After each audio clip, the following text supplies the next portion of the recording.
and I hope I can keep the excitement here with the next session. We're gonna talk about AI-enabled piece picking. And I'm super happy that I have the right experts here at hand who are gonna share a little bit more about if we're talking just about a hype or if we already talk about business impact. So welcome on stage, my lovely speakers, Dirk, Marco, and Sander. Welcome.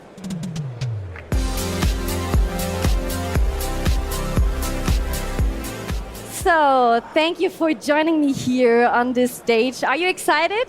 We are. We keep the excitement here, right? Lovely. Now, for the audience, let's hear who you actually are. So, Sander, would you like to introduce yourself? Who are you and what are you actually doing? My name is Sander Lensen. I'm working for AWL. My role is R&D manager. AWL is a global robotic integrator, grown up in the automotive market. And since 2018, we are serving the intralogistic market. Marco, what about you? My name is Marco Dunstetter. I'm heading the robotics business development at Schmalz. And I'm more or less for 15 years in robotics, starting as an application engineer. So a lot of hands-on experience. And last 10 years, I'm moving more to management and helping customers to bring innovative technologies in adaptable solutions into the market. Sounds good. Dirk, last but not least. Yeah, Dirk Stender is my name. I'm working with Siemens in the logistics, and I'm responsible for the global distribution logistics network. And in this function, I'm also responsible for driving productivity, and picking AI is surely one topic with a lot of productivity potential. That's great to hear. Let's directly jump into that, Dirk, because we see a lot of potential there. But from your perspective, what is still the main challenge from really scaling that? Mm-hmm. As I mentioned, first of all, it's about productivity. Logistics needs to bring every year productivity globally. It's a huge market, the logistics market. And the challenge is there to bring the productivity. And I see that the complete development of image recognition, AI image recognition, and the development of the robot technique will have a dramatic change in the logistics arena. So that means that topics which are today done by people will be done by robots because of these new technology trends. Mm-hmm. And therefore, we are also taking care of these kind of developments to benefit from it. So we are using already now, as a pilot, a piece-picking robot, together with our colleagues within Siemens who are developing the thematic robot pick AI solution, the product. And we are testing out where do we really see the use case, what is the benefit, what are the challenges, and also what is at the end then the business case behind. Okay, so we already see potential here in the end user perspective. From a system integrator perspective, what do you see, Sander, is one of the things that are still being worked on when it comes to integrating piece picking? Yeah, 10 years ago, we wouldn't believe that we could automate these jobs. But since AI technology, we are capable to create a flexible solution to pick parts, logistic parts, and to place somewhere else with a robotic solution. And where the challenge we are taking is to create a reliable, high productive machine. And that's where we are focusing on, because technology is there, but to have the real business case for the customer, to create the high performance and the reliability which is needed in the production environment, that's the challenge we are seeing in the market. Okay, now Marco, moving on to you. Now you are kind of the hand of the robot, so the middleman between everything. So where do you see still the challenges? Yeah, a lot of challenges are around gripping process. But let's start with our mission is to fulfill the gap between the end of the robot arm and work pieces. And therefore, I see major challenges when we talk about high variances in different objects, and especially in combination with efficiency and throughput. while the lifetime or while production. And this combination makes very difficult. But we have a lot of answers for that, already solutions in place. We are focusing to provide modular, adaptable crimping solutions with a defined software and AI-driven software on top. And that will help, hopefully, integrators to build out on their automation platforms very flexible and highly efficient solutions to the market. Yes, Sander, where does it already help in the market? What kind of applications do we already see? We don't want to talk about challenges any longer. Of course not. We are delivering multiple robotic solutions in the logistic market. Can be palletizing, sorting of parcels, and of course piece picking, where we're talking about. And yeah, what we need to do is make a complete functional system. So the robot arm itself is important, of course.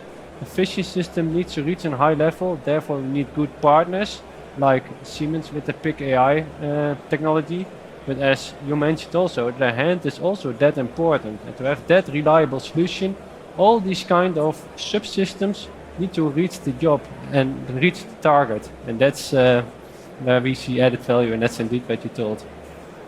Now, looking into logistics once again, Dirk, you said you already trying out semantic robot Pick AI productively in your environment. What do you think, what is the essence of what do we really need to make this scalable and really work? I think what is really important is that you identify a partner to support your project. From the beginning of the project, from the start of production, or basically even from the proof of concept phase, over the complete lifetime of the robot solution.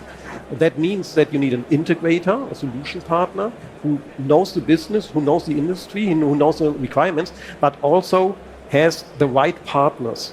The right technology partners. For example, a partner who is able to provide the solution for the picking, the image recognition, the picking logic. A partner who is able to provide the right gripper. Because me as an end user, basically, I'm do not have the capacity and know-how to try to select always a single partner. It must come out of one hand and basically from one solution partner. So it's a combination of different worlds coming together. It is. And in addition, the solution must be easy to implement.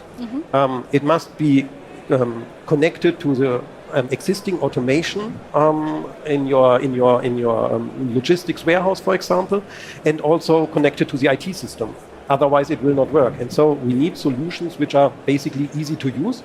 And at the end, it's all about the business case. Yeah, why are we doing it? It's about productivity, so we need the business case behind it. Exactly. Thanks for putting it all together. Very structured. Now, Marco, you also talked about adaptability. So we need also the flexibility here to really implement AI-enabled piece picking. What do you think? How does AI and data enable all of that? Yeah, as we all know, data is a key asset to become more flexible in automation. And same is for the crimping process. And looks like a hand, it's very flexible.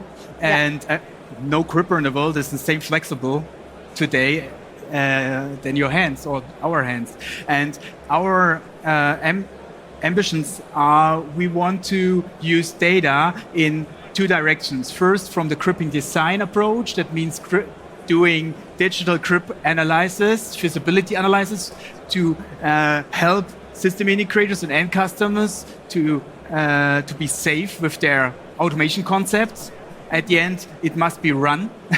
And second, we use data while lifetime. That means in operation that AI vision in combination with our intelligent gripping systems enable the next level of robotics, or I will say enable customers to become more flexible, effective, and can use that robots in an intelligent way.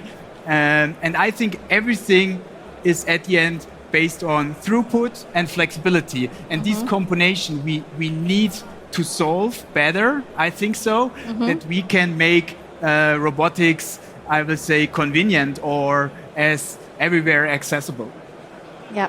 Sander, what's your take on that? What do you think if you look 3 or 5 years ahead? What do you think, what does it still need? What breakthrough would it still need to make AI-enabled piece picking more mainstream, let's say? That's a really wide question because, in fact, we all want to scale up. We want to deploy more solutions in the market, but the market needs to be ready for it. They need to be aware that they need business continuity due to this new technology, and that we can create a better business model for them with this new technology.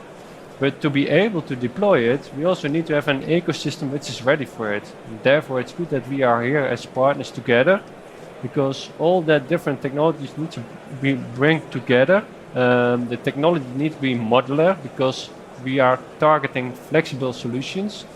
Because the logistic market is not one single product; it's very wide product mix. And you need to deal with each individual case. And how do you make sure that your solution is standardized, modularized, but also flexible? And that's what we are targeting. And if we achieve that, I think then we also have a bright future to improve even further. Because if the technology is there and we have the data available, then we can even better scale up our capacity or predict the capacity needed. Because we knew this product before, how fast we could handle this. And if we have a complete new product design, then we can also calculate the capacity which is needed. Do we have a problem at the right side of our plant or at the left side of our plant? And how to deal with that. And that's the big potential we will achieve if we have all that knowledge available. That's very motivating to hear. Dirk or Marco, do you have anything to add? What do you think will be the breakthrough that make it more mainstream in the future? First of all, I think we will see use cases quite soon. Not only use cases, but also the deployment in the real world, so that it's not longer just pilots, test runs, and so on. And the technology is running or developing very, very fast. And I talk about the AI technology, the image recognition technology, the robot itself, and also gripping technology. So the speed is there. I think it's about finding a way how to integrate it, how to have a solution then and bring it to the market. And this we will see quite soon, that we will see integrators coming to the market saying, I have a proven setup, you can use it, it's easy to implement, and then the market is open for that. Anything to add to all of that, Marco?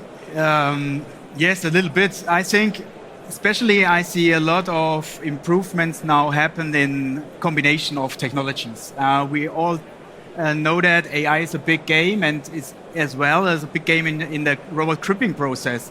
And the robot becomes now smart. And I think especially when it comes to the Siemens AI pick software in combination with software-defined gripping solution now will happen real magic, I would say so. And this in combination with digital engineering tools can combine everything and help a lot to become more flexible solutions finally and more cost-effective solutions. And this is what we all want and what we all need. So I think we heard a lot of still also challenges out there, but I see there is a lot of potential also. And I see that you also see the value as an end user of all of this.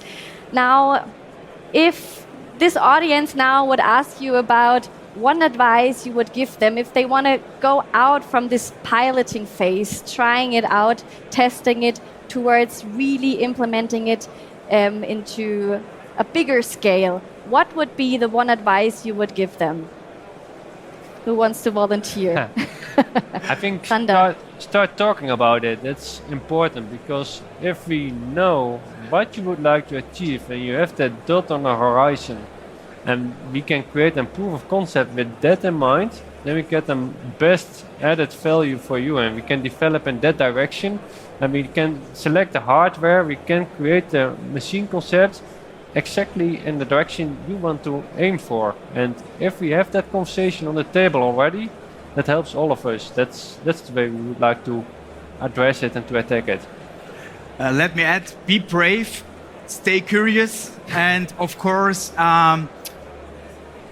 take the risks when you start with thinking about to invest in robots. Finally, technology improves very fast, And don't underestimate AI, because most of the engineers are only focusing at the beginning of a project. When we're starting talking about AI, they doing directly starting with de-risking. Oh God.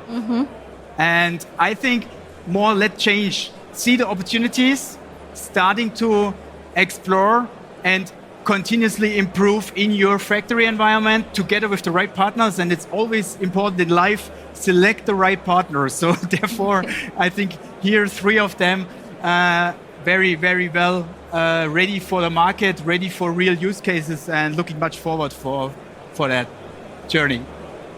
Lovely. Dirk, what's your last advice? Yeah, That's more than just one advice, I already noticed, but what's your take? First of all, I really like what you guys said.